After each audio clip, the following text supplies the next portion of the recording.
ನಮಸ್ಕಾರ ಸ್ಪರ್ಧಾ ಮಿತ್ರರೇ.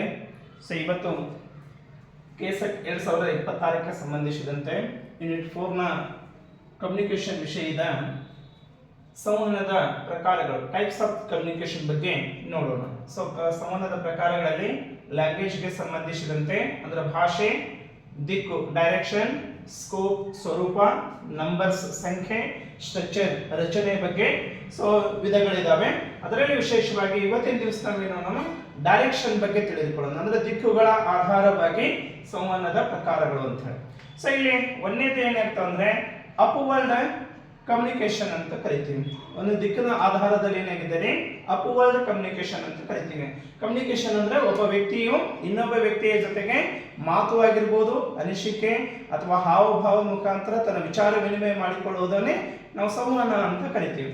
ಇಲ್ಲಿ ಅಪ್ವರ್ಡ್ ಅಂತಂದ್ರೆ ಇರುವಂತಹ ಇಬ್ಬರು ವ್ಯಕ್ತಿಗಳ ಜೊತೆಗೆ ಏನಾಗಿರ್ತದೆ ಅಂದ್ರೆ ಕೆಲವಂತಹ ಉದಾಹರಣೆಗಾಗಿ ತೆಗೆದುಕೊಳ್ಳೋದು ಒಬ್ಬ ಶಾಲೆಯ ಮುಖ್ಯ ಗುರುಗಳು, ಇಲ್ಲಿ ಒಬ್ಬ ಅದೇ ಶಾಲೆಯಲ್ಲಿ ಇರುವಂತಹ ಒಬ್ಬ ಪ್ಯೂನ್.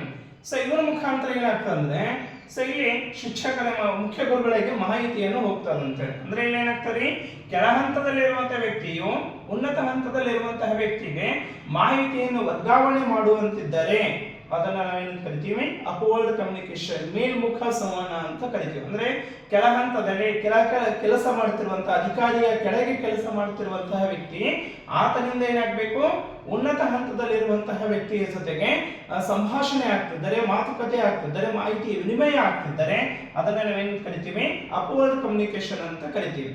ಅಥವಾ ಯಾವುದೋ ಒಂದು ಕಂಪನಿಯ ವಾಚ್ಮನ್ ಅಂತ ಇರ್ತಾನ, ಆ ವಾಚ್ಮನ್ ನಿಂದ ಆ ಕಂಪನಿಯ ಇರುವಂತಹ MD ಮುಖ್ಯಸ್ಥನಿಗೆ ಏನಾಗ್ತಂದ್ರೆ ಪ್ಯೂನ್ ವಾಚ್ಮನ್ ಮುಖಾಂತರ ಕಂಪನಿ MD ಜೊತೆಗೆ ಮಾತುಕತೆ ಆಗ್ತಿತ್ತು ಅಂದ್ರೆ ಅದನ್ನ ನಾವೇನು ಕರಿತೀವಿ ಅಪ್ವರ್ಡ್ ಅಂತ ಕರಿತೀವಿ. ಅಂದ್ರೆ ಕೆಳ ಹಂತದಲ್ಲಿರುವಂತಹ ವ್ಯಕ್ತಿಯು ಉನ್ನತ ಹಂತದಲ್ಲಿರುವಂತಹ ವ್ಯಕ್ತಿಯ ಜೊತೆಗೆ ಅಂದ್ರೆ ಕೆಲಸ ಕಾರ್ಯಗಳಲ್ಲಿ ಕಡಿಮೆ ಹಂತದಲ್ಲಿರುವಂತಹ ಕೆಳ ಹಂತದಲ್ಲಿ ಮೇಲ್ಮುಖವಾಗಿ ಏನಾಗಬೇಕು ಅಂತಂದ್ರೆ ಇದು ಸಂವಹನ ಆಗ್ತಾ ಇದ್ರೆ ಏನಂತ ಕರಿತೀವಿ ಅಪ್ವರ್ಡ್ ಕಮ್ಯುನಿಕೇಶನ್ ಅಂತ ಕರಿತೀವಿ.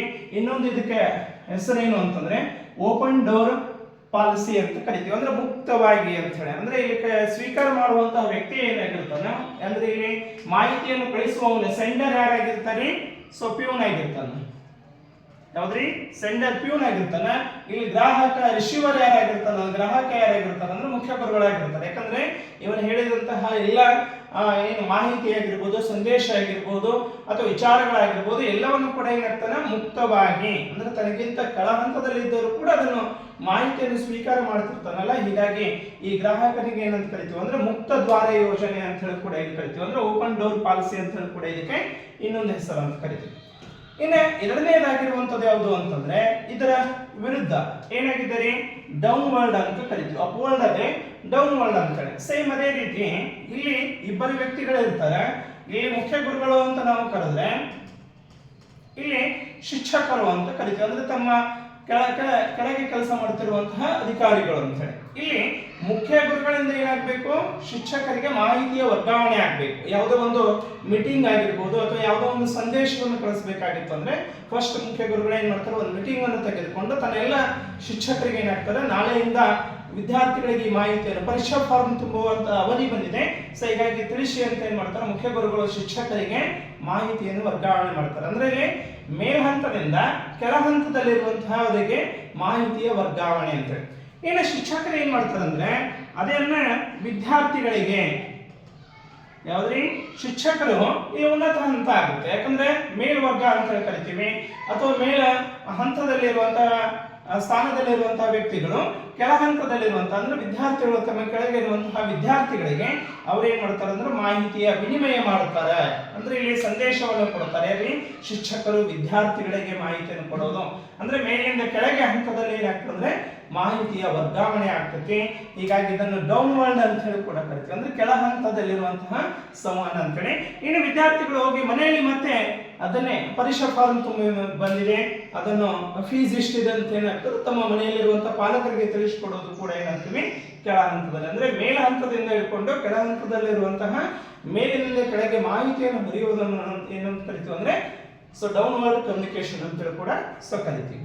ಇನ್ನ ಮೂರನೇದಾಗಿರುವಂಥದ್ದು ಬಹುಮುಖ್ಯವಾಗಿರುವಂಥದ್ದು ಏನು ಅಂದ್ರೆ ಹಾರಿಜಾಂಟಲ್ ಅಂತ ಕರಿತೀವಿ. ಹಾರಿಜಾಂಟಲ್ ಅಂತಂದ್ರೆ ಇಲ್ಲಿ ಇಬ್ಬರು ವ್ಯಕ್ತಿಗಳ ಜೊತೆಗೆ ಮಾಹಿತಿ ವಿನಿಮಯ ಆಗ್ತೈತಿ. ಬಟ್ ಇಬ್ಬರು ವ್ಯಕ್ತಿಗಳ ಜೊತೆಗೆ ಏನಾಗಬೇಕು ಅಂದ್ರೆ ಇಬ್ಬರ ಪೊಸಿಷನ್ ಕೂಡ ಒಂದೇ ಆಗಿದೆ. ಅಂದ್ರೆ ಇಬ್ಬರು ಒಂದು ಶಾಲೆಯ ಮುಖ್ಯ ಗುರುಗಳು ಇದ್ರು ಅಂದ್ರೆ ಆ ಮುಖ್ಯ ಗುರುಗಳು ಇನ್ನೊಂದು ಶಾಲೆಯ ಮುಖ್ಯ ಗುರುಗಳ ಜೊತೆಗೆ ಮಾಹಿತಿ ವಿನಿಮಯ ಮಾಡುತ್ತಿದ್ದರೆ ಅದನ್ನು ನಾವೇನು ಕರಿತೀವಿ ಅಂದ್ರೆ ಸಮತಲ ಸಂವಹನ ಅಂತ ಕರಿತೀವಿ. ಅಂದ್ರೆ ಇಲ್ಲಿ ಅವರ ಸ್ಥಾನಮಾನ ಸೇಮ್ ಇದೆ, ವ್ಯಕ್ತಿಗಳು ಕೂಡ ಸೇಮ್ ಇದ್ದರೆ ಒಂದು ಶಾಲೆಯ ಶಿಕ್ಷಕರು ಇನ್ನೊಂದು ಶಾಲೆಯ ಶಿಕ್ಷಕರ ಜೊತೆಗೆ ಮಾಹಿತಿ ವಿನಿಮಯ ಮಾಡುತ್ತಿದ್ದರೆ ಅದನ್ನು ಸಮತಲ ಸಂವಹನ ಅಂತ ಕರಿತೀವಿ. ವಿದ್ಯಾರ್ಥಿಗಳ ಜೊತೆಗೆ ಮಾಹಿತಿ ವಿನಿಮಯ, ಒಂದು ರಾಜ್ಯದ ಮುಖ್ಯಮಂತ್ರಿ ಇನ್ನೊಂದು ರಾಜ್ಯದ ಮುಖ್ಯಮಂತ್ರಿ ಜೊತೆಗೆ ಮಾಹಿತಿ ವಿನಿಮಯ ಮಾಡುತ್ತಿದ್ದರೆ ಅಥವಾ ಒಂದು ರಾಷ್ಟ್ರದ ಪ್ರಧಾನಮಂತ್ರಿ ಇನ್ನೊಂದು ರಾಷ್ಟ್ರದ ಪ್ರಧಾನಮಂತ್ರಿಯ ಜೊತೆಗೆ ಮಾಹಿತಿ ಹಂಚಿಕೆಯನ್ನು ಮಾಡುತ್ತಿದ್ದರೆ ಅದನ್ನು ಸಮತಲ ಸಂವಹನ ಅಂತ ಕರಿತೀವಿ. ಅಂದ್ರೆ ಇಲ್ಲಿ ಒಂದು ತಾಲೂಕಿನ ತಹಶೀಲ್ದಾರ್ ಇನ್ನೊಂದು ತಾಲೂಕಿನ ತಹಶೀಲ್ದಾರ್ ಜೊತೆಗೆ ಮಾಹಿತಿ ಎಕ್ಸ್ಚೇಂಜ್ ಮಾಡ್ತಿದ್ರೆ, ಮಾಹಿತಿ ವಿನಿಮಯ ಮಾಡ್ತಿದ್ದಾರೆ, ಅದನ್ನ ನಾವೇನು ಕರಿತೀವಿ ಹಾರಿಜಾಂಟಲ್ ಅಂದ್ರೆ ಸಮಾನವಾಗಿ ಅಂತ ಹೇಳಿ ಕರಿತೀವಿ. ಇದಕ್ಕೆ ಲ್ಯಾಟ್ರಲ್ ಅಂತ ಹೇಳಿ ಕೂಡ ಕರಿತೀವಿ ಅಥವಾ ಇಂಟರ್ ಆಕ್ಟಿವ್ ಅಂತ ಹೇಳಿ. ಇಬ್ರು ಕೂಡ ಏನಾಗಿರ್ತಾರೆ ಅಂದ್ರೆ ಆಕ್ಟಿವ್ ಅಂದ್ರೆ ಇವ್ರಿಗೆ ಅವ್ರು ಹೇಳ್ತಾರ ಅವ್ರಿಗೆ ಇವ್ರು ಹೇಳೋದ್ರಿಂದ ಇದು ಇಬ್ಬರು ಪೊಸಿಷನ್ ಕೂಡ ಸೇಮ್ ಆಗಿರ್ತೈತಿ. ಇದು ಲಕ್ಷಣಗಳು ಇಟ್ಕೋಬೇಕು. ಯಾಕಂದ್ರೆ ಇಬ್ಬರು ಸಮಾನವಾಗಿರುವಂತಹ ವ್ಯಕ್ತಿಗಳು, ಸಮಾನ ಸ್ಥಾನದಲ್ಲಿರುವಂತಹ ವ್ಯಕ್ತಿಗಳು ಮಾಹಿತಿ ವಿನಿಮಯ ಅಂತೇಳಿ. ಇನ್ನು ನಾಲ್ಕನೇದು ವರ್ಟಿಕಲ್ ಅಂತ ಕರಿತೀವಿ. ವರ್ಟಿಕಲ್ ಅಂತಂದ್ರೆ ಇಲ್ಲಿ ಕೂಡ ಇಬ್ಬರು ವ್ಯಕ್ತಿಗಳಿದ್ದಾರೆ. ಇಲ್ಲಿ ಯಾವ್ದಾಗಿದೆ ಅಂತಂದ್ರೆ ಸಾಮಾನ್ಯವಾಗಿ ಇಬ್ಬರು ಒಂದು ಶಾಲೆಯ ಮುಖ್ಯ ಗುರುಗಳು ಹಾಗೆ ಏನಂದ್ರೆ ಪ್ಯೂನ್. ಇಲ್ಲಿ ಇವನಿಗೆ ಮಾಹಿತಿ ಹೋಗ್ತದೆ, ಎಕ್ಸ್ಚೇಂಜ್ ಆಗ್ತಿರ್ತದೆ. ಅಂದ್ರೆ ಇವ ಹೇಳಿದ್ದು ಇವನು ಕೇಳ್ತಾನ, ಪ್ಯೂನ್ ಕೇಳ್ತಾನ, ಪ್ಯೂನ್ ಹೇಳಿದ್ದನ್ನು ಮುಖ್ಯ ಗುರುಗಳು ಕೇಳ್ತಾರೆ. ಯಾವ್ದ್ರಿ ವರ್ಟಿಕಲ್ ಅಂತ ಕರಿತೀವಿ. ಅಂದ್ರೆ ಎರಡೂ ಕೂಡ ಅಂದ್ರೆ ಅವನಿಗೆ ಇವನು ಅಂತ ಹೇಳಿ ಏನಾಗುತ್ತದೆ ಎರಡೂ ರೀತಿಯಿಂದ ಅಂತ ಹೇಳಿ ಕೂಡ ಕರಿತೀವಿ. ಅಂದ್ರೆ ಎರಡೂ ಭಾಗದಲ್ಲಿ ಮೇಲ್ಮುಖ ಕೆಳಮುಖ ಅಂತ ನಾವು ಕರಿತೀವಿ. ಹಾಗೆ ಕೆಳಮುಖದಿಂದ ಮೇಲ್ಮುಖ, ಮೇಲ್ಮುಖದಿಂದ ಕೆಳಮುಖ ಅಂತ ಕರಿತೀವಿ. ಅಂದ್ರೆ ಉನ್ನತ ಸ್ಥಾನದಲ್ಲಿರುವಂತಹ ಅಧಿಕಾರಿಯು ಕೆಳ ಹಂತದಲ್ಲಿರುವಂತಹ ಸ್ಥಾನದಲ್ಲಿರುವಂತಹ ವ್ಯಕ್ತಿಯ ಜೊತೆಗೆ ಮಾತುಕತೆ ಮಾಡೋದು ಅಥವಾ ಕೆಳ ಹಂತದಲ್ಲಿರುವಂತಹ ವ್ಯಕ್ತಿಯು ಉನ್ನತ ಹಂತದಲ್ಲಿರುವಂತಹ ವ್ಯಕ್ತಿಯ ಜೊತೆಗೆ ಮಾಹಿತಿ ವಿನಿಮಯ ಮಾಡಿಕೊಳ್ಳುತ್ತಿದ್ದರೆ ಅದನ್ನು ನಾವೇನಂತ ಕರಿತೀವಿ ವರ್ಟಿಕಲ್ ಅಂತ ಹೇಳಿ ಕೂಡ ಕರಿತೀವಿ. ಅಂದ್ರೆ ವರ್ಟಿಕಲ್ ಕಮ್ಯುನಿಕೇಶನ್ ಅಂತ ಹೇಳಿ ಕೂಡ ಕರಿತೀವಿ. ಇನ್ನು ನೆಕ್ಸ್ಟ್ ಐದನೇದಾಗಿರುವಂಥದ್ದು ಅಂತಂದ್ರೆ ಡೈಗನಲ್ ಅಂತ ಕರಿತೀವಿ. ಡೈಗನಲ್ ಅಂತಂದ್ರೆ ಫಾರ್ ಎಕ್ಸಾಂಪಲ್ ತೆಗೆದುಕೊಂಡು ಹೋದ್ರೆ ಎರಡು ಕಂಪನಿಗಳು ಇದಾವ ಅಂತ ತಿಳ್ಕೊಳ್ಳೋಣ. ಯಾವ್ದಾದ್ರು ಎರಡು ಉತ್ಪಾದನೆ ಮಾಡುತ್ತಿರುವಂತಹ ಎರಡು ಕಂಪನಿಗಳು ತೆಗೆದುಕೊಳ್ಳೋಣ.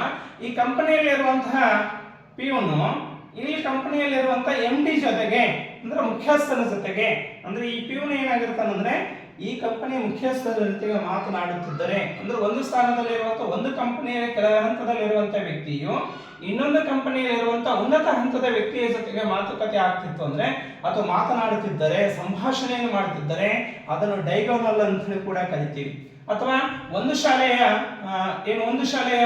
ಕೆಳ ಹಂತದಲ್ಲಿರುವಂತಹ ಪಿಯೂನು ಇನ್ನೊಂದು ಇಂಗ್ಲಿಷ್ ಮೀಡಿಯಂನಲ್ಲಿರುವಂತಹ ಶಾಲೆಯ ಮುಖ್ಯ ಗುರುಗಳ ಜೊತೆಗೆ ಮಾತನಾಡುತ್ತಿದ್ದರೆ, ಸಂಭಾಷಣೆಯನ್ನು ಮಾಡುತ್ತಿದ್ದರೆ, ಮಾಹಿತಿಯನ್ನು ವಿನಿಮಯ ಮಾಡುತ್ತಿದ್ದರೆ ಅದನ್ನು ನಾವು ಏನಂತ ಕರಿತೀವಿ ಡೈಗನಲ್ ಅಂತ ಹೇಳಿ ಕೂಡ ಕರಿತೀವಿ. ಇನ್ನೊಂದು ಇದಕ್ಕೆ ಹೆಸರು ಅಂತಂದ್ರೆ ವಕ್ರಾಕಾರ ಸಂವಹನ ಅಂತ ಹೇಳಿ ಕೂಡ ಕರಿತೀವಿ. ನಂತರ ಕ್ರಾಸ್ ಸೆಕ್ಷನಲ್ ಕಮ್ಯುನಿಕೇಶನ್ ಅಂತ ಹೇಳಿ ಕೂಡ ಕರಿತೀವಿ. ಅಂದ್ರೆ ಇದು ಮಾಹಿತಿ ಏನಾಗ್ತದೆ ಇಲ್ಲಿ ಕ್ರಾಸ್ ಸೆಕ್ಷನಲ್ ಕೂಡ ಆಗ್ತದೆ ಅಂತ ಹೇಳಿ.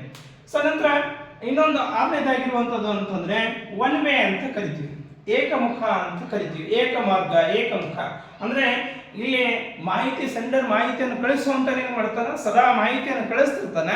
ಬಟ್ ಸ್ವೀಕಾರ ಮಾಡುವಂತಹ ಗ್ರಾಹಕ ಅಂತ ಕರಿತೀವಿ, ರಿಸೀವರ್ ಅಂತ ಕರಿತೀವಿ. ಅವನು ನಮ್ಗೇನಾಗಲ್ಲ ಫೀಡ್ಬ್ಯಾಕ್ ಕೊಡಂಗಿಲ್ಲ ಅಂತ ಹೇಳಿ. ಯಾವಾಗ ಫೀಡ್ಬ್ಯಾಕ್ ಕೊಡೋದಿಲ್ಲ ಅವಾಗ ಒನ್ ವೇ ಆಗುತ್ತೆ. ಅಂದ್ರೆ ಹೇಳ್ತಾನೆ ಇದ್ದೀವಿ ಅಂದ್ರೆ ತಿಳಿದಿಲ್ಲೋ ಅಥವಾ ಬರ್ಕೊಂಡಿಲ್ಲೋ ಏನೋ ಮಾಹಿತಿ ವಾಪಸ್ ರಿಪ್ಲೈ ಬರಲಿಲ್ಲ ಅಂತಂದ್ರೆ ಅದನ್ನು ಏಕಮುಖ ಅಂತ ಹೇಳಿ ಕೂಡ ಕರಿತೀವಿ. ಅಂದ್ರೆ ಏನಾಗ್ತದೆ ಇಲ್ಲಿ ಏಕಮುಖ ಅಂದ್ರೆ ಬರೇ ಮಾಹಿತಿಯನ್ನು ಕಳಿಸೋದಷ್ಟೇ, ಅವನು ರಿಸೀವ್ ಮಾಡಿದನೋ ಅಥವಾ ಸ್ವೀಕಾರ ಮಾಡಿದನೋ ಅಥವಾ ಏನು ಅರ್ಥ ಮಾಡಿಕೊಂಡಿದ್ದಾನೋ ಏನೂ ತಿಳಿಯಂಗಿಲ್ಲ. ಬಟ್ ಇದಕ್ಕೆ ಒನ್ ವೇ ಅಂತ ಹೇಳಿ ಕೂಡ ಕರಿತೀವಿ. ಇದನ್ನು ಫಾಸ್ಟರ್ ಕಮ್ಯುನಿಕೇಶನ್ ಅಂತ ಅತಿ ವೇಗವಾಗಿ ಪ್ರಸಾರ ಆಗ್ತಿರುವಂತಹ ಅಂತ ಕರಿತೀವಿ. ಯಾವ್ದ್ರಿ ಒನ್ ವೇ ಅಂತ ಹೇಳಿ. ಪರೀಕ್ಷೆಯಲ್ಲಿ ಕೂಡ ಇದಕ್ಕೆ ಒನ್ ವೇ ಕಮ್ಯುನಿಕೇಶನ್ ಬಗ್ಗೆ ಹೆಚ್ಚಿನ ಪ್ರಶ್ನೆಗಳನ್ನು ಕೂಡ ಕೇಳಿದ್ದಾರೆ. ನಂತರ ಇದನ್ನು ಎಲ್ಲಾ ಕಡೆಗೂ ಎವ್ರಿವೇರ್ ಫೌಂಡ್ ಅಂತ ಕರಿತೀವಿ. ಎಲ್ಲಾ ಕಡೆಗೂ ಕೂಡ ಇದು ಕಂಡು ಬರುತ್ತೆ ಅಂತ. ಇನ್ನು ನೆಕ್ಸ್ಟ್ ಏಳನೇದಾಗಿರುವಂಥದ್ದು ಇನ್ನೊಂದು ಏನು ಅಂತಂದ್ರೆ ಟೂ ವೇ ಅಂತ ಹೇಳಿ. ಸಾಗಲೇ ಹೇಳಿದಾಗೆ ಟೂ ವೇ ಅಂತಂದ್ರೆ ಎರಡೂ ಕಡೆಯಿಂದ ಅಂತ ಕರಿತೀವಿ. ಅಂದ್ರೆ ಒಬ್ಬ ವ್ಯಕ್ತಿ ಇನ್ನೊಬ್ಬ ವ್ಯಕ್ತಿಯ ಜೊತೆಗೆ ಮಾತಿನ ವಿನಿಮಯ ಇವನು ಹೇಳೋದು ಅಂದ್ರೆ ಈಗ ಮಾಹಿತಿಯನ್ನು ಸೆಂಡರ್ನು ಕೂಡ ಮಾಹಿತಿಯನ್ನು ಮಾಡ್ತಾನೆ, ವಿದ್ಯಾರ್ಥಿಗೆ ಹೇಳ್ತಾನೆ, ವಿದ್ಯಾರ್ಥಿಯು ಶಿಕ್ಷಕನಿಗೆ ಕೂಡ ಮಾಹಿತಿಯನ್ನು ವಿನಿಮಯ ಮಾಡಿಕೊಳ್ಳುತ್ತಿದ್ದಾರೆ. ಅದನ್ನು ದ್ವಿಮಾರ್ಗ ಅಂತ ಕರಿತೀವಿ. ಅಂದ್ರೆ ಎರಡೂ ಕಡೆಯೂ ಕೂಡ ಏನಾಗಿರ್ತದೆ, ಆಕ್ಟಿವ್ ಆಗಿರ್ತಾರೆ. ಸೊ ಇಲ್ಲಿ ಮಾಹಿತಿಯನ್ನು ಕೊಡುವವನು ಮಾಹಿತಿಯನ್ನು ಸ್ವೀಕರಿಸುವವನು ಇಬ್ಬರ ನಡುವೆ ಏನಾಗಿರುತ್ತೆ ಅಂದ್ರೆ ಸದಾ ಎಕ್ಸ್ಚೇಂಜ್ ಮಾಹಿತಿ ವಿನಿಮಯ ಆಗುತ್ತಿದ್ದರೆ ಅದನ್ನು ದ್ವಿಮಾರ್ಗ ಅಂತ ಕರಿತೀವಿ.